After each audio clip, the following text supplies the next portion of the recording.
గీతతో కోట్ల మందికి దారి చూపించిన అతనికన్నా గురువెవరు?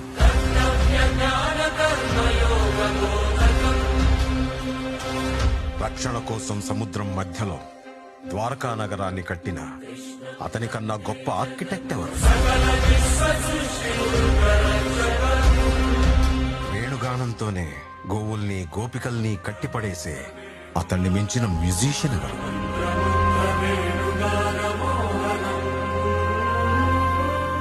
ధర్మం కోసం యుద్ధం చేయమని చెప్పిన అతన్ని మించిన వీరుడెవరు?